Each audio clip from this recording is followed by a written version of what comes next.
Hello student, I am Sonam. Welcome back to my YouTube channel अपना विद्यालय। आज के इस वीडियो में हम आप सभी को बताएंगे क्लास 10 सामाजिक विज्ञान अर्धवार्षिक परीक्षा 2025-26 का बिल्कुल वायरल पेपर बताएंगे। जितने भी स्टूडेंट मात्र इस half yearly social science paper को तैयार करके जाएंगे, वो मेरी 100% गारंटी कि वो पूरे के पूरे नंबर लेकर के आएंगे, क्योंकि यहाँ पे जो हम आप सभी को class 10 social science half yearly examination का क्वेश्चन पेपर बता रहे हैं, ये आप सभी का बिल्कुल वायरल पेपर है, क्योंकि ये सभी जगह जो है बिल्कुल वायरल हो चुका है। सभी जिलों में बिल्कुल यही पेपर आएगा, ठीक है, और सभी स्कूलों में यही पेपर आ रहा है, सभी जगह पे वायरल हो चुका है। तो जितने भी बच्चे सामाजिक विज्ञान के मात्र इस अर्धवार्षिक परीक्षा पेपर को तैयार करके जाएंगे, वो क्लास 10 सोशल साइंस में बिल्कुल टॉपर बन के आएंगे, ये मेरी 100% गारंटी है, ठीक है। क्योंकि यहाँ पे हम आप सभी को जो क्वेश्चन पेपर बता रहे हैं ना, इसमें जितने भी क्वेश्चन है बहुत ही मोस्ट इंपॉर्टेंट क्वेश्चन है, और यहाँ पे हम आपको पूरे के पूरे उत्तर के साथ बताएंगे। तो आप सभी लोग इस वीडियो को सबसे पहले लाइक कर दीजिए, चैनल पे नहीं तो चैनल को सब्सक्राइब करके बेल आइकन को जरूर प्रेस कर दीजिए, और आप लोग इस वीडियो को अपने सभी दोस्तों में जरूर शेयर कीजिए। सबसे पहले यहाँ पे अनुक्रमांक और यहाँ पे आपको नाम लिखना है।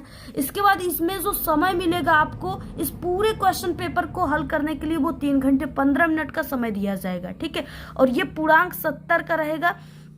और इसके बाद कुछ निर्देश दिए कि प्रारंभ की 15 मिनट परीक्षार्थी को प्रश्न पत्र पढ़ने के लिए निर्धारित है, ठीक है। तो इन 15 मिनट में आपको इस क्वेश्चन पेपर को ध्यान से एक बार जरूर पढ़ लेना है।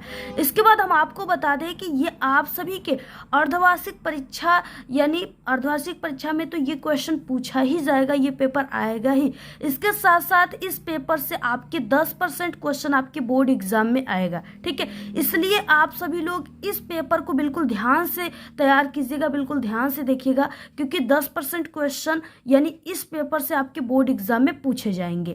तो जिनका भी सामाजिक विज्ञान का एग्जाम हो चुका है हाफ ईयरली का, वो भी इस पेपर को देखेंगे, जिनका अभी तक नहीं हुआ है वो भी देखेंगे, ठीक है, क्योंकि दोनों के लिए ये इंपॉर्टेंट है। तो देखिए, पहला क्वेश्चन है यहाँ पे जो बहुत ही इंपॉर्टेंट क्वेश्चन है। तो पहला क्वेश्चन है कि राष्ट्रवाद का प्रारंभ जिस देश से हुआ वो है, यानी राष्ट्रवाद का प्रारंभ कहाँ से हुआ।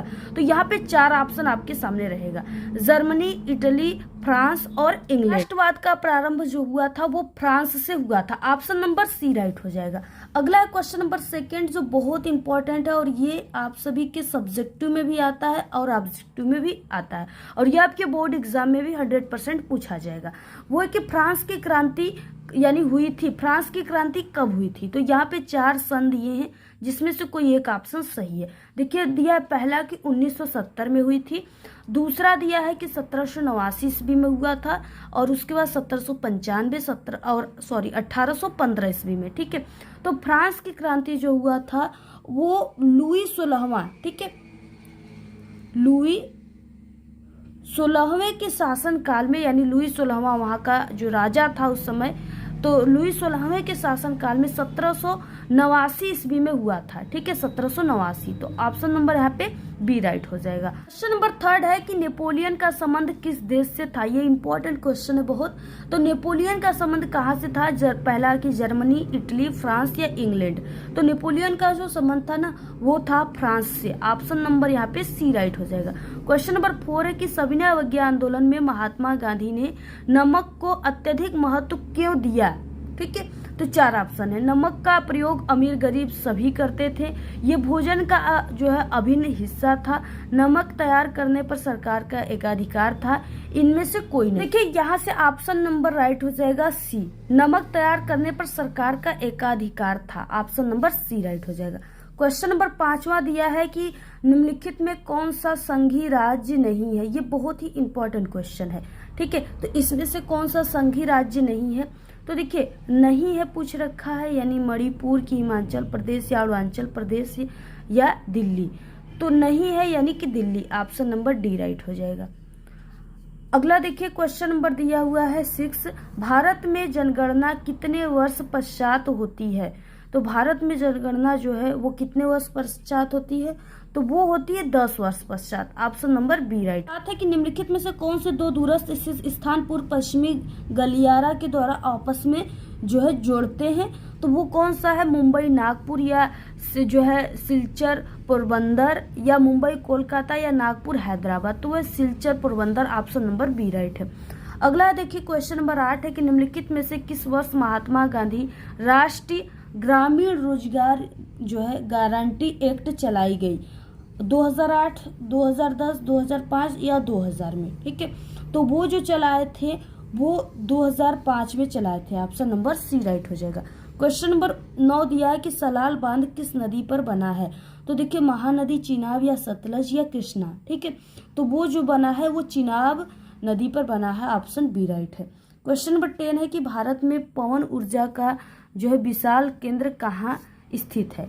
तो देखिए पवन ऊर्जा का कहाँ पे स्थित है? उत्तराखंड में, तमिलनाडु में, हिमाचल प्रदेश में, या राजस्थान में। ठीक है, तो वो जो है वो तमिलनाडु में है, ऑप्शन नंबर बी राइट है। क्वेश्चन नंबर 11 है कि सुंदरवन राष्ट्रीय पार्क किस राज्य में स्थित है? असम, उड़ीसा, पश्चिम बंगाल, या मध्य प्रदेश। तो वो जो है वो पश्चिम बंगाल में स्थित है, ऑप्शन नंबर यहाँ पे बी राइट हो जाएगा।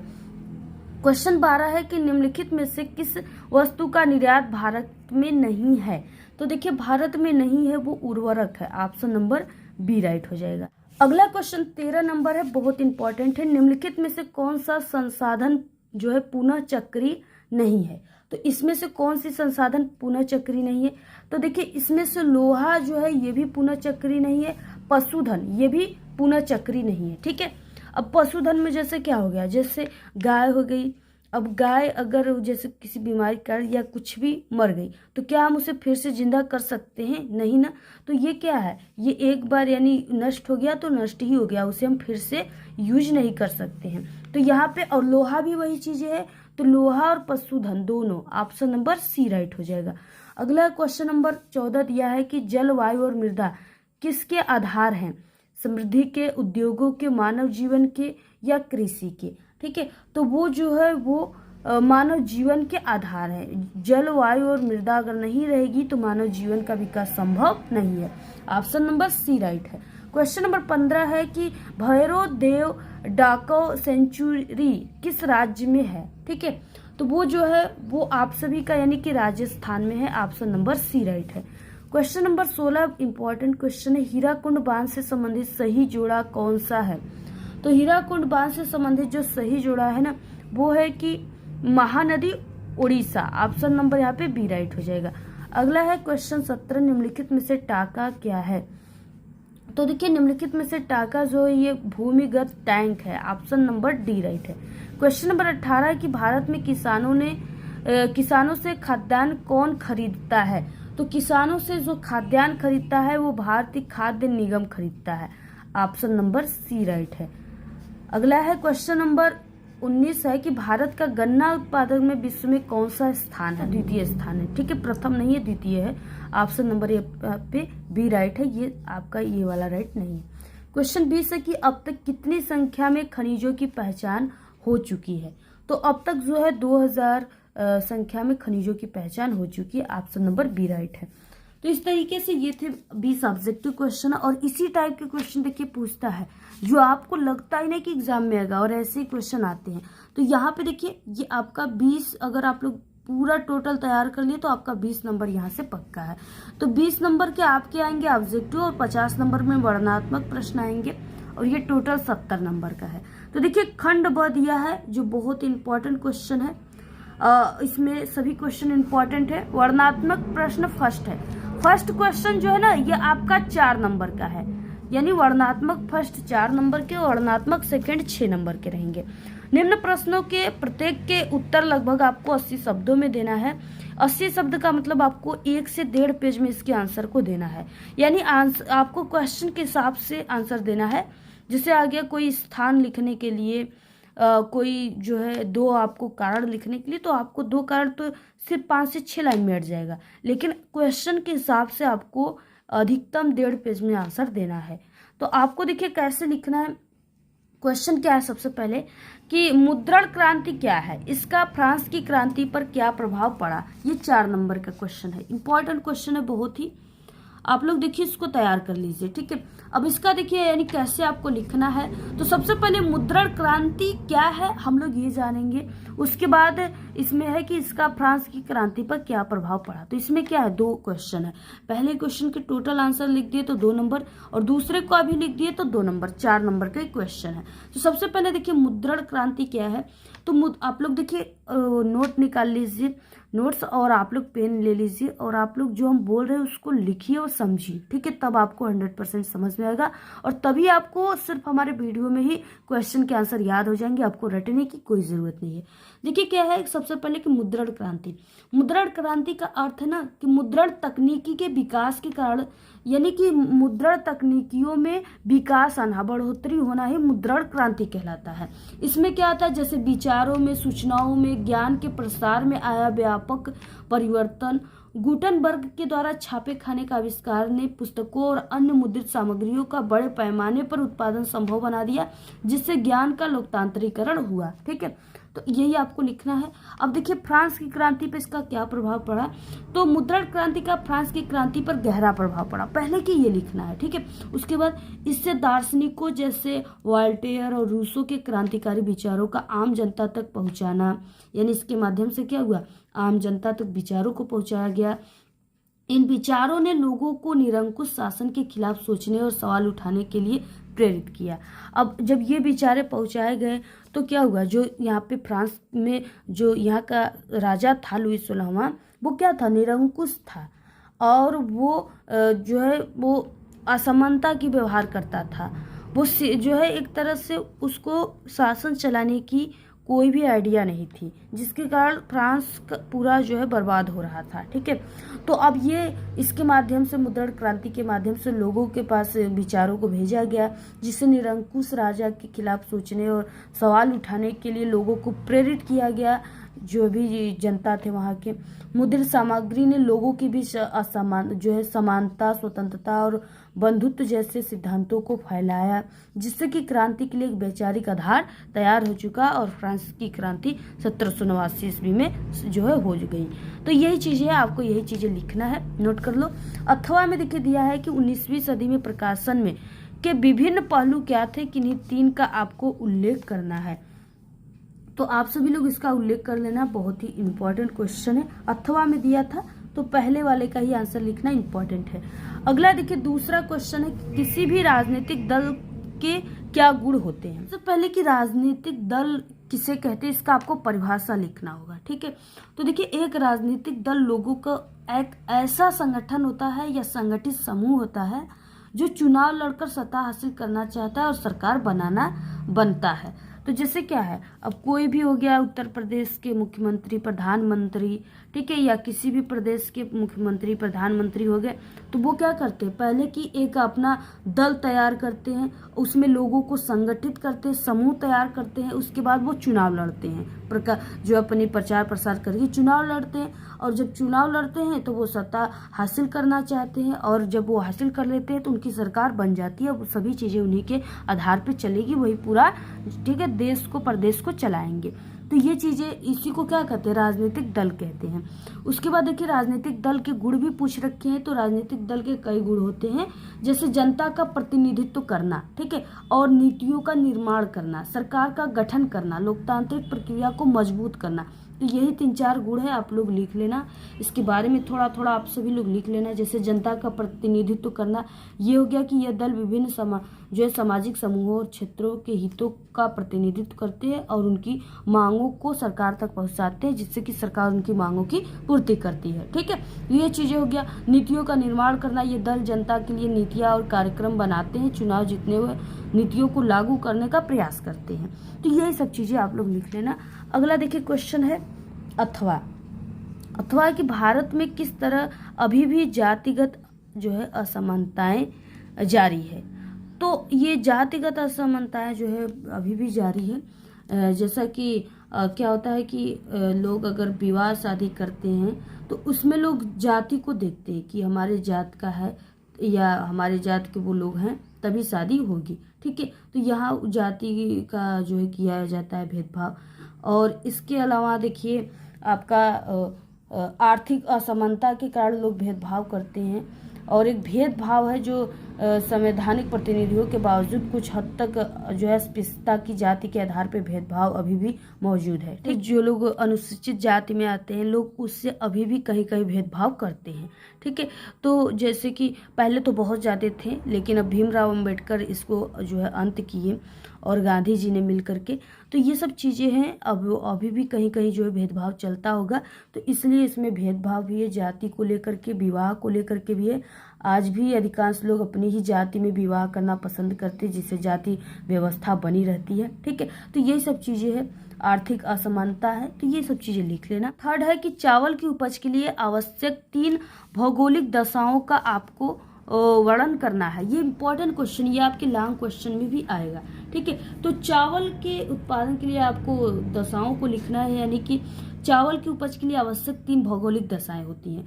पहला कि आपको तापमान और आर्द्रता, यानी तापमान और आर्द्रता देखना होगा, जिसमें देखिए और उसके बाद दूसरा है वर्षा और तीसरा है मिट्टी। यानी अगर हम लोग चावल की खेती कर रहे हैं, यानी धान की खेती कर रहे हैं, तो पहला कि हम लोग तापमान और आर्द्रता देखेंगे, दूसरा वर्षा देखेंगे, क्योंकि धान की खेती के लिए वर्षा बहुत ही इम्पोर्टेंट है, क्योंकि इसको ज़्यादा पानी चाहता है। उसके बाद मिट्टियाँ भी अच्छी होनी चाहिए, यानी जिसमें कि धान विकसित हो सके, अच्छी उसकी उपज हो सके, ऐसी मिट्टियों में हम लोग खेती करेंगे, तब जाके धान जो है अच्छा उपज होगा। ठीक है, तो तापमान और आर्द्रता यानी कब बोई जाती है, उसको कितने जो है ताप में धान की फसल अच्छी होती है, ये चीज़ें आपको लिखना है इसमें। जैसे चावल की फसल को गर्म और आर्द्र जलवायु की आवश्यकता होती है, इसके लिए 25 जो है डिग्री सेल्सियस के अधिक तापमान और उच्च आर्द्रता उपयुक्त होती है। वर्षा में देखिए, चावल की खेती के लिए 100 सेंटीमीटर से अधिक बारिश जो है यानी वार्षिक वर्षा की आवश्यकता होती है। जिन क्षेत्रों में वर्षा कम होती है वहां सिंचाई के माध्यम से पानी की उपलब्धता सुनिश्चित की जाती है। मिट्टी हो गया, यानी कहाँ पे किस प्रकार की मिट्टी में चावल की खेती अच्छी होती है, तो चावल की खेती के लिए जलोढ़ मिट्टी सबसे अच्छी होती है। ठीक है, क्योंकि वो पानी को अच्छी तरह से रोककर यानी सोख कर या रोक कर रखती है, तो ये चीजें लिख लेना है। अथवा में देखिए कि भारत में लौह अयस्क उत्पादन पर संक्षेप में आप सभी को लिखना है। तो देखिए भारत में लौह अयस्क जो है कई प्रकार के हैं, जैसे भारत विश्व में हेमेटाइट, मैग्नेटाइट, ठीक है, ये सब क्या है, ये सब अयस्क हैं, जो कि अयस्क हैं, जो कि कुछ संसाधनों के मामले में एक अग्रणी देश है जो है भारत। और लौह अयस्क इस्पात उद्योग के लिए आवश्यक कच्चा माल, और भारत में अधिकांश लौह अयस्क उत्पादन हेमेटाइट भंडारण से होता है। भारत का लौह अयस्क उत्पादन उसके इस्पात उद्योग की नींव है, यह निर्यात भी करता है, खासकर चीन को। ये जो भारत है यहाँ पे लौह सबसे ज़्यादा बनता है, और जैसे कि ये हेमेटाइट, मैग्नेटाइट, और ये जो है तैयार करके चीन को भेज देता है। ठीक है, अगला क्वेश्चन देखिए चौथा, एक विकसित देश की क्या विशेषता होती है, स्पष्ट करना है आप सभी को। ठीक है, तो देखिए यानी विकसित देश की विशेषताएं आप सभी को लिखना है। सबसे पहले विकसित देश किसे कहते हैं, ये चीजें आपको जानना होगा। तो एक विकसित देश वो होता है जहां उच्च प्रति व्यक्ति आय, उन्नत उद्योगीकरण और उच्च जीवन स्तर होता है। यानी विकसित देश का मतलब आप लोग समझिए एक सरल भाषा में कि अमीर देश। ठीक है, और देश अमीर कब होगा, जब वहाँ के सभी जनता के पास पैसे बहुत ज़्यादा हों। ठीक है, और उस देश में औद्योगिकरण यानी ज़्यादातर कंपनियाँ होती, ज़्यादातर सामान बनते हों, जिसे बेचकर वो देश और भी अमीर बन जाए। इसके अलावा वहाँ पे जो उच्च जीवन स्तर हो, यानी सभी लोग अमीर हो, तो उस देश को क्या कहते हैं, विकसित देश कहते हैं। जैसे क्या है, हमारा भारत विकसित देश नहीं है, विकासशील देश है, यानी विकसित की ओर अग्रसर है। ठीक है, लेकिन जो अमेरिका है वहाँ पे कोई गरीब नहीं है, सब अमीर है। ठीक है, तो वो क्या है, विकसित देश कहलाता है।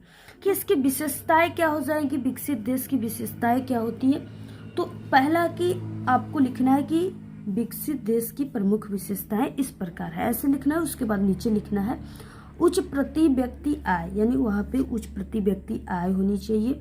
विकसित देशों में नागरिकों की औसत आयु बहुत अधिक होनी चाहिए, उसमें आपको लिखना है। ठीक है, उसके बाद दूसरा हो जाएगा औद्योगिकरण और सेवा क्षेत्र का प्रभुत्व होना चाहिए। उसके बाद तीसरा हो जाएगा उच्च मानव विकास सूचकांक होनी चाहिए, और चौथा हो जाएगा मजबूत बुनियादी ढांचा होना चाहिए। ठीक है, मजबूत बुनियादी ढांचा में आपको लिखना है कि इन देश में सड़क, बिजली, संचार, परिवहन जैसी बुनियादी सुविधाएं बहुत ही उन्नत किस्म की होनी चाहिए। तो यही सब चीज़ें आपको लिख लेनी है।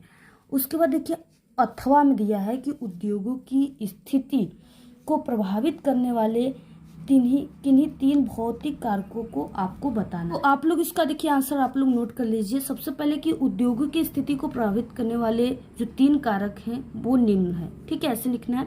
पहला कारक देखिए हो जाएगा कच्चे माल की उपलब्धता, ठीक है, यानी कच्चे माल की उपलब्धता रहेगी तभी जो है वहाँ पे उसकी उद्योगों की स्थापित की जाएगी। दूसरा देखिए हो जाएगा पानी और बिजली की आपूर्ति, ठीक है, दूसरा पानी और बिजली की आपूर्ति। और तीसरा हो जाएगा उपयुक्त परिवहन सुविधाएं। अब देखिए क्या औद्योगिक स्थिति का मतलब क्या है, जैसे कोई भी आप लोग फैक्ट्री बैठाए, जैसे आप लोग समझ जाओ, ठीक है, तो फैक्ट्री बैठा है तो अब क्या होगा उसमें फैक्ट्री में जैसे कोई भी चीज़ें बन रही है आप सभी का, जैसे कपड़े बन रहे हैं, ठीक है, तो कपड़े के लिए क्या चाहिए, जूट चाहिए, जूट हो गया, और भी कोई भी चीज़ें हो गया जैसे वगैरह, बहुत सारी चीज़ें ऐसी बनती हैं। तो उसके लिए क्या होगा, पहले कि आपको जो चीज़ें, यानी अगर कपड़ा बन रहा है तो वो जूट से बनेगा, तो पहले कि आपको जूट और कपास को ले जाना होगा, ठीक है, तो कच्चे माल की उपलब्धता इसी को कह रहे हैं पहले को।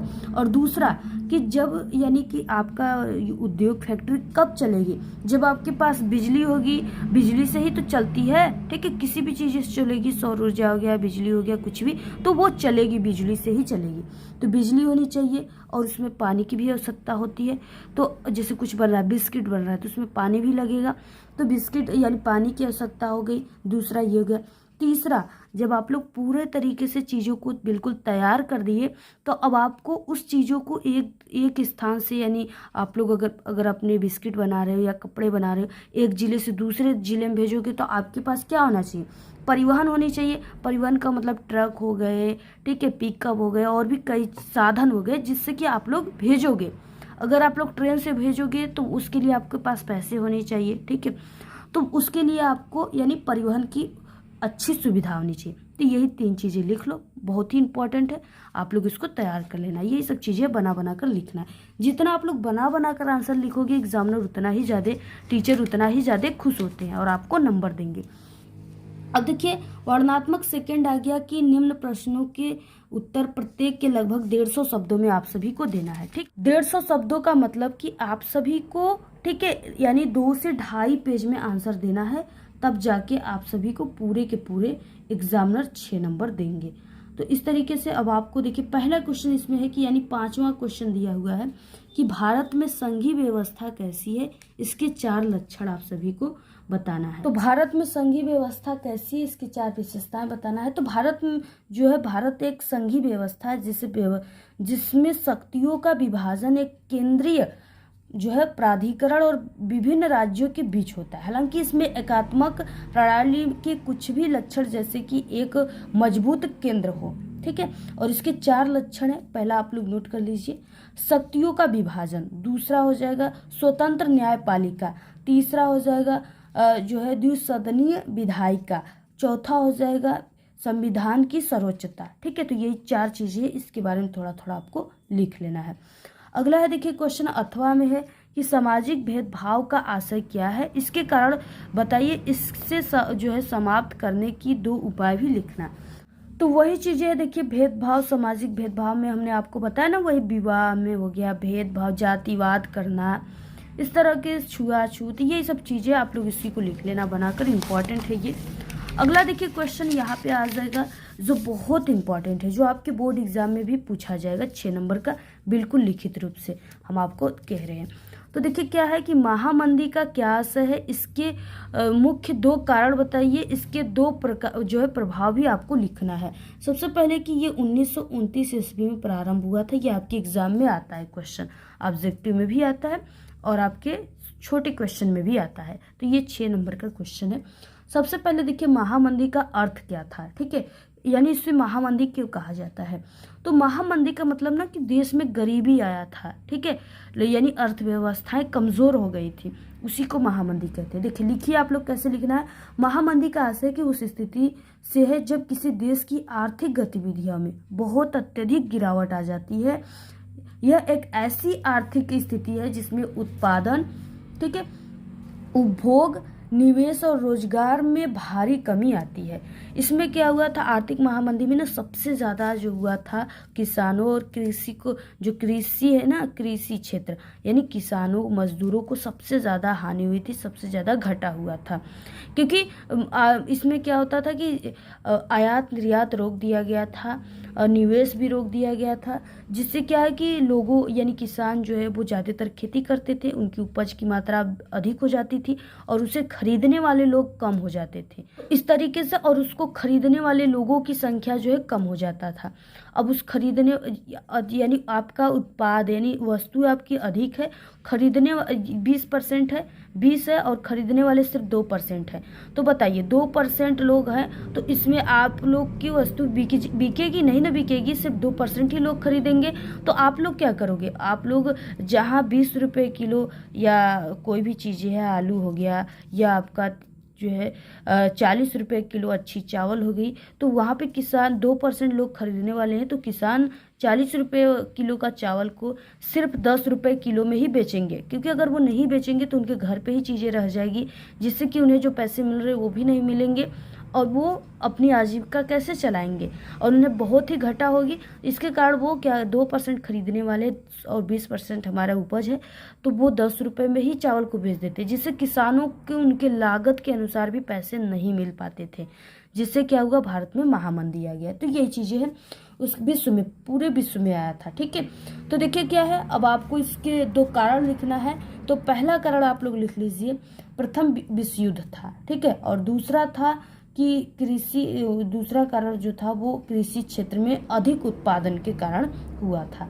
तो ये सब चीज़ें आपको लिख लेना है बनाकर, बहुत इंपॉर्टेंट है और आएगा पेपर में। अथवा में भारत में औद्योगिक विकास की क्या विशेषताएं हैं, किन्हीं 4 विशेषताओं का आप सभी को उल्लेख करना है। अगला क्वेश्चन 7वां है जो बहुत इंपॉर्टेंट है, पेपर में 100% आएगा, बोर्ड एग्जाम में के पेपर में भी पूछा जाएगा।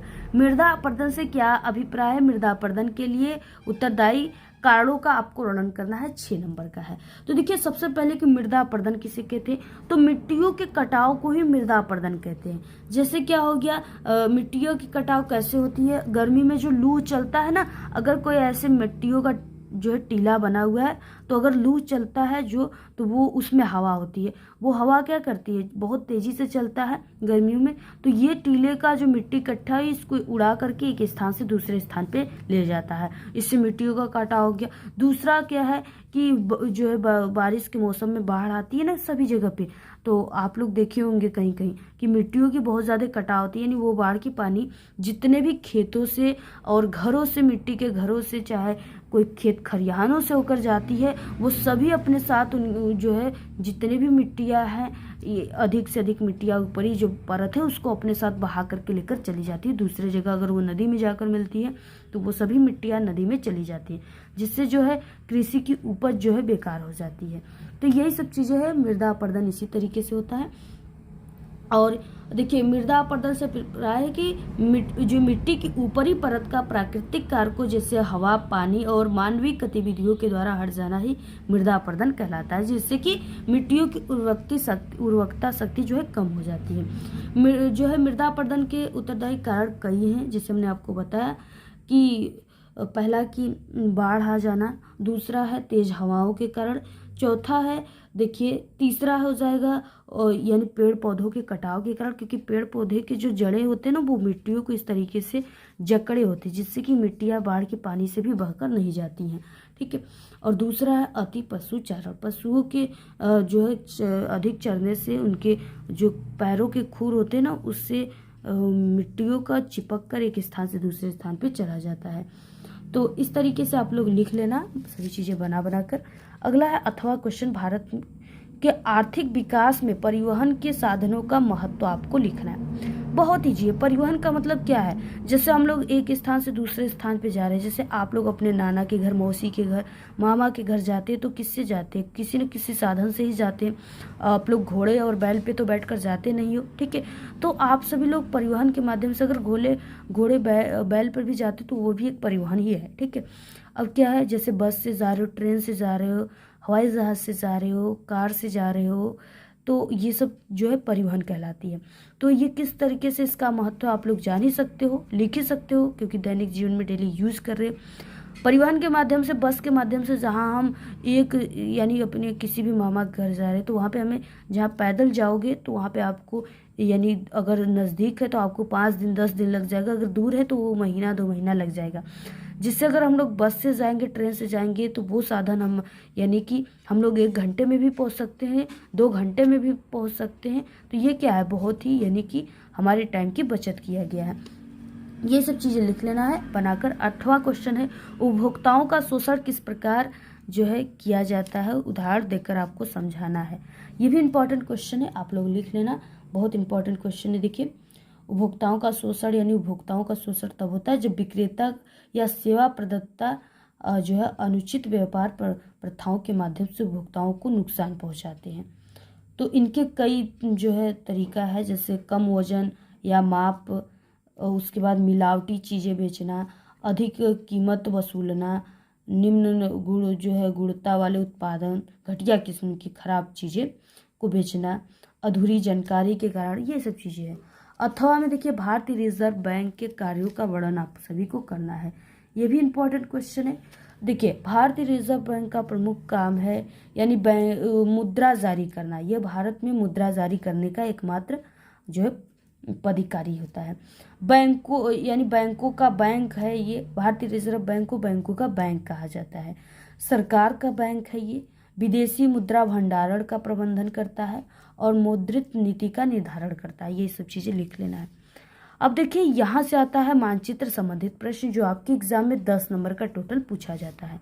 9 नंबर का ए है कि निम्नलिखित स्थानों को भारत के मानचित्र में आपको इस चिन्ह के द्वारा सही नाम तथा सही स्थान के लिए आपको क्या करना होगा, आधा प्लस आधा नंबर मिलेगा। ठीक है, ये आपका 5 + 5 नंबर का आता है, 10 नंबर का।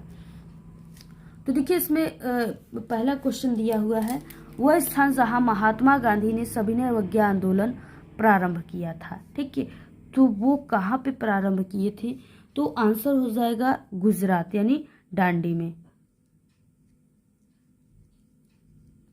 कहाँ पे, गुजरात में प्रारंभ किए थे। ठीक है, दांडी में।